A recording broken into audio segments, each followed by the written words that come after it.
શ્રી મુરલી મનોહર ભગવાનના 48મા પાટોત્સવે ભક્તિમય માહોલ, અન્નકૂટ દર્શને ઉમટ્યા વૈષ્ણવો.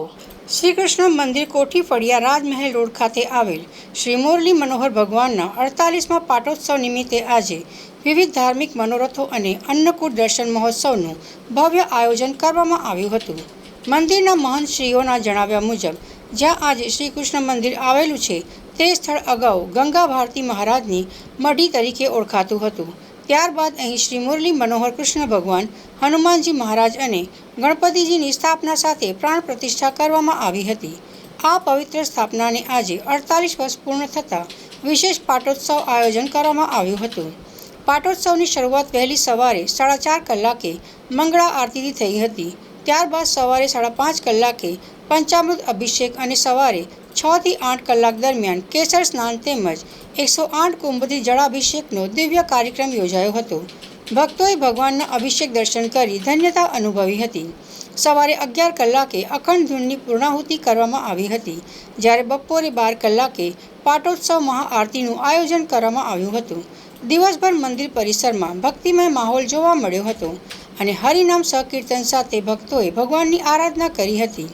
સાંજે 6 થી 9 કલાક દરમિયાન ભવ્ય અન્નકૂટ દર્શનનું આયોજન કરવામાં આવ્યું હતું. ભગવાન શ્રી કૃષ્ણને વિવિધ પ્રકારના પ્રસાદ અને ભોજનનો અન્નકૂટ ધરાવવામાં આવ્યો હતો. વિશેષ કૃષ્ણ શણગાર અને અન્નકૂટ દર્શન માટે શહેરભરમાંથી મોટી સંખ્યામાં વૈષ્ણવો અને કૃષ્ણ ભક્તો ઉપસ્થિત રહ્યા હતા. રાત્રે 9 કલાકે મનોરથ આરતી સાથે સમગ્ર પાટોત્સવ મહોત્સવની પૂર્ણાહુતિ કરવામાં આવી હતી. સમગ્ર કાર્યક્રમ દરમિયાન મંદિર પરિસરમાં ભક્તિ, શ્રદ્ધા અને આધ્યાત્મિકતાનો અનોખો સંગમ જોવા મળ્યો હતો. હું મંદિરમાં સેવા કરી રહ્યો છું. જય શ્રીમન નારાયણ. શ્રી વડોદરા કાછિયા પટેલ જ્ઞાતિ પંચ સમસ્ત સંચાલિત શ્રી કૃષ્ણ મંદિર કોઠી ફળિયામાં આવેલ શ્રી મુરલી મનોહર ભગવાનનો આજે 48મો પાઠ ઉત્સવ ખૂબ ભવ્ય રીતે ઉજવાઈ રહ્યો છે.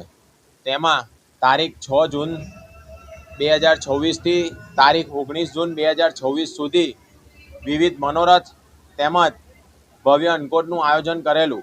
તેમાં અધિક પુરુષોત્તમ માસ નિમિત્તે તારીખ 6 જૂનથી 15 જૂન સુધી વિવિધ મનોરથ થયા. તેમજ 48મા પાટોત્સવ નિમિત્તે 16 જૂનથી 19 જૂન સુધી વિવિધ મનોરથ તેમજ 24 કલાકની અખંડ ધૂન તેમજ આજે 48મા પાટોત્સવ નિમિત્તે ખૂબ ભવ્ય અન્નકૂટનું આયોજન કરવામાં આવેલું. તેમાં વડોદરાની સમગ્ર ભક્તિપ્રેમી જનતા આજે ઠાકોરજીના દર્શનનો લાભ મેળવી ખૂબ ભવ્યતા અનુભવશે.